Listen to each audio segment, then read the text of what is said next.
I haven't started any mass movements. I don't have a mass movement to start, but I can speak from experience. I'll be talking with you today about a framework for understanding things that create addictive behaviors. And it's not my academic credentials that qualify me to share this with you. It's my experience, my personal experience as an addict. And I'm coming clean today, telling this story for the very first time in its raw, ugly detail.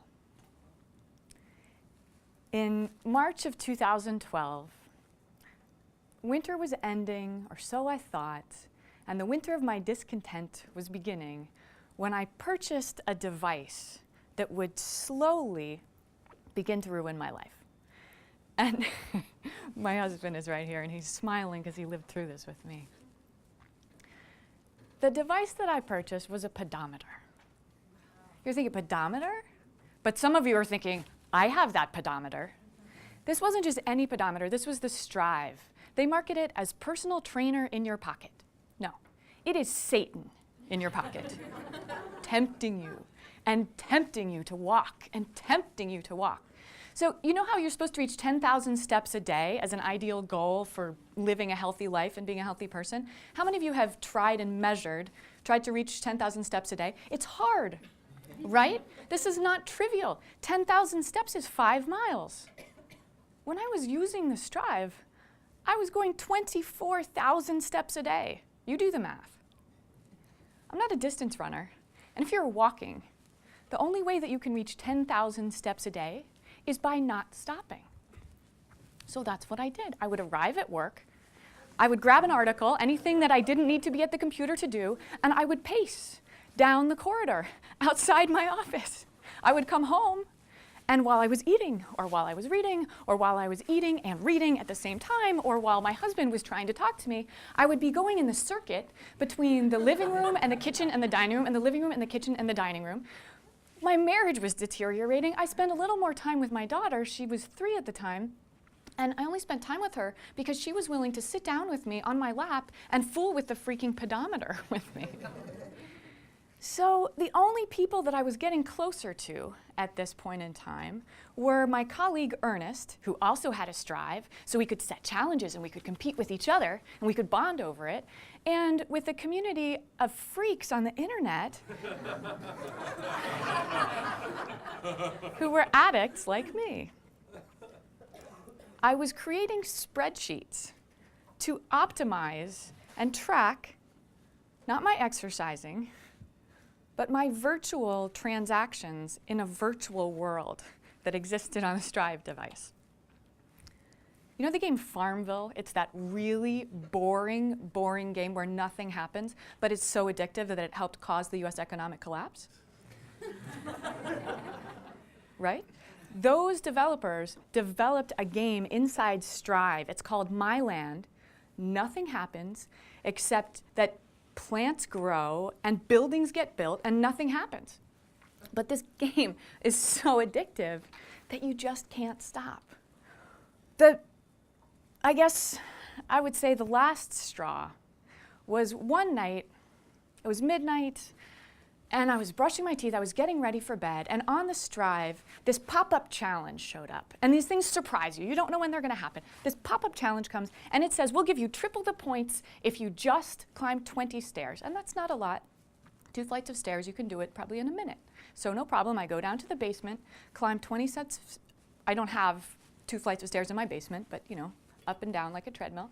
And then, but I finish it, and then another challenge pops up, and it says, hey, great, how about 40 steps? And we'll triple the points again. And these are the points you can use in that crazy virtual world. So yes, of course, it's a good deal, it's a good exchange rate. 4 more flights of stairs.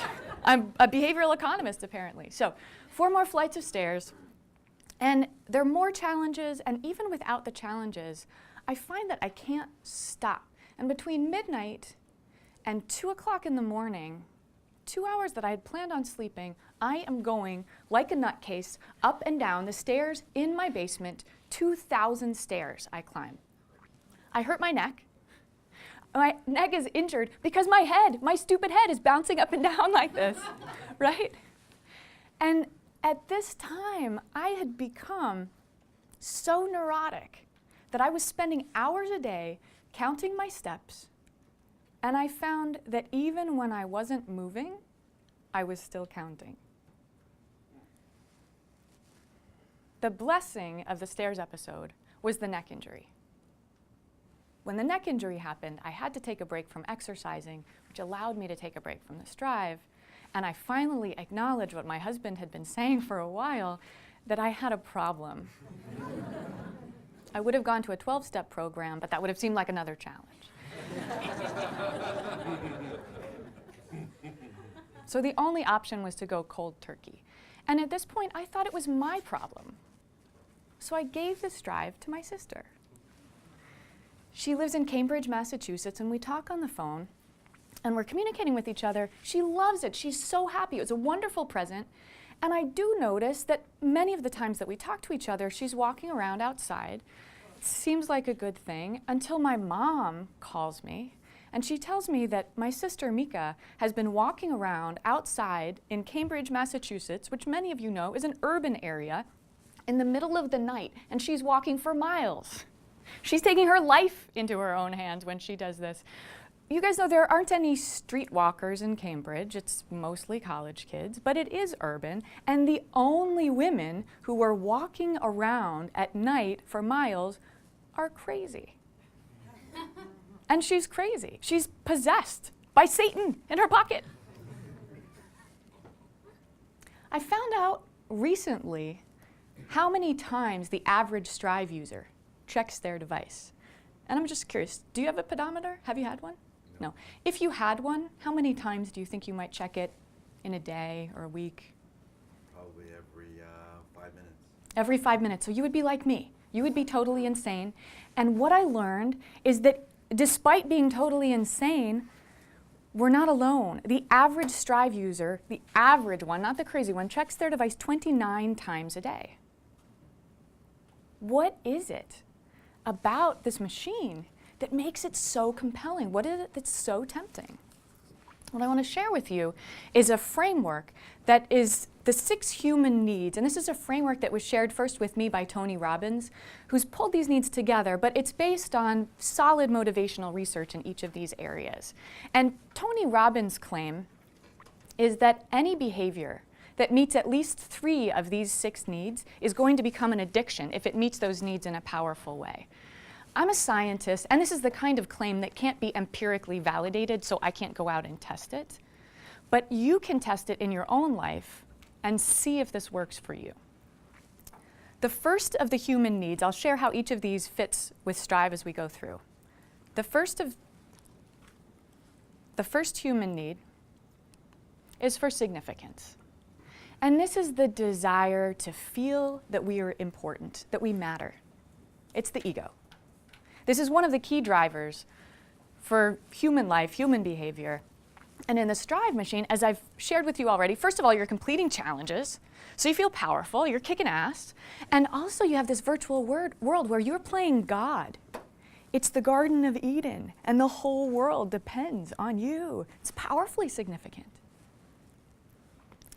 There's also certainty. This is another key driver of human behavior, and the need for certainty is wrapped up in the need for security. All species have the need to feel safe and secure, and we want to know that our expectations about the world are likely to be met at least much of the time. In the Strive device, you have certainty that when you take 1 step, you will get 1 point. If you're walking, if you're going upstairs, you get 3. If you're running, you get 5. You know when you wake up in the morning that when you climb 374 stairs, you will get an award called the Statue of Liberty, and you know what the little picture is going to look like. Paradoxically, the third human need is uncertainty. And this is our need for a sense of variety and surprise and spice in life. If you're a rat and you get food pellets by pressing a lever, when it's unpredictable how much and when you'll get food, you're going to press that lever like crazy. This is also why we buy lottery tickets. We know that it's stupid, but sometimes we win and we don't know when and we don't know how much we're going to win. And with Strive, as I was sharing with you, there are these unpredictable little pop-up challenges that are so tempting you just can't possibly resist. The fourth human need is our need for connection. And this is the need that ensures our survival as a species. It's what allows us and encourages us and even forces us to form social groups. It's how we make babies. It's why we take care of our babies. And I told you that when I was using this drive, my family life was falling apart, but I was feeling connected to these other crazy people. I was feeling connected to my friend Ernest. It's maybe like a druggie who feels connected to their dealer. The final human need is the need for growth. This is the need to feel that we're moving forward, that we're becoming something. Research on motivation in organizations finds that the most powerful predictor of employee engagement is a sense of progress. That whatever job you're doing, if you feel like you're making progress from day to day, you're going to be excited about your job. And when you have a pedometer, even if it's not a cool one like Strive, you see the numbers flipping as you're walking, right? And this Strive also has adaptive benchmarks. So you start out getting prizes at 10,000 steps, but then when you beat your records, it goes up to 24,000. There's a lot of growth you can experience, and you're also experiencing growth and changes in your physical body, most of them being good, maybe not all of them so much. With this framework of 6 human needs, I think this is a plausible explanation for why a device like Strive can be so addictive. And I think it's also possible that we could predict which behaviors would spread and which behaviors would not. Let's take a different example, leaving the Strive behind. Let's take flash mobs. So a flash mob is, from all appearances, kind of like a spontaneously generated mass movement, right? A flash mob is a group of people who organize on the internet, convene at a particular location, do something bizarre and usually pointless, and then disperse. To me, in theory, that doesn't sound like an idea worth spreading. But in practice, it did. It spread like wildfire. The first flash mob happened in February 2003, and by 2004, flash mob was in the Oxford English Dictionary. At this point, the American Bar Association, which is not the vanguard of cool, they have a whole page on their website dedicated to flash mob law. And the first flash mob was completely lame, I think. 200 people convened in a department store to look at a particular rug and say they were trying to buy a love rug for their group apartment. But they got cooler. So you've seen them on the internet. If you haven't participated in one, there's lots of singing and dancing, synchronized movement, zombie races. Who doesn't love that? The pillow fights with 5,000 people. In Grand Central Station, you'll have 200 people walking around going about their business, and then all of a sudden, all of them freeze for 5 seconds, and then go about their business as if nothing happened. Flash mobs are spreading all across the world. Videos are going viral. At this point, I think it's kind of disturbing and wrong for some reason, but you can even hire a company to put on a flash mob for you. So, what is it about flash mobs that has made them go viral? And looking at the 6 human needs again, let's think about it. So, need for significance. You're the center of attention. And we're taking the perspective of the flash mobber, which is another term in the dictionary. You're meeting your need for significance because you get to be the center of attention. Everybody's looking at you. And you're creating an experience that they're going to remember, and maybe other people are going to relive this experience and even watch you online. You're meeting a need for certainty, interestingly, because even though you're doing something pretty weird, you're doing it in a group. A flash mob performance is an ensemble piece, and there's no individual judgment of you as a person. So you can still feel safe and secure. You're meeting your need for uncertainty because, as we said, variety, it's the spice of life. You're doing something completely different, but also this is a theatrical performance with no dress rehearsal, no tech rehearsal, and no guarantee of what's going to happen when you get there. You're meeting your need for connection because group activities, and especially synchronized movements, they create rapport. So when you're coming together in a flash mob with other people. It's as if you become this group entity.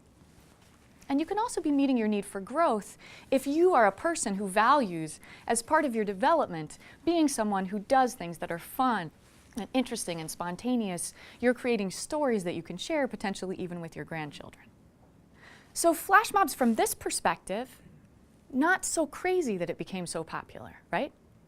Let's think about something else that's much more obvious that it would be a good thing. Wearing a motorcycle helmet when you ride your motorcycle. No downside. Obviously, it's a good idea, right? But look at these needs, and which one of them is it meeting? Only certainty, which is the need for security, right?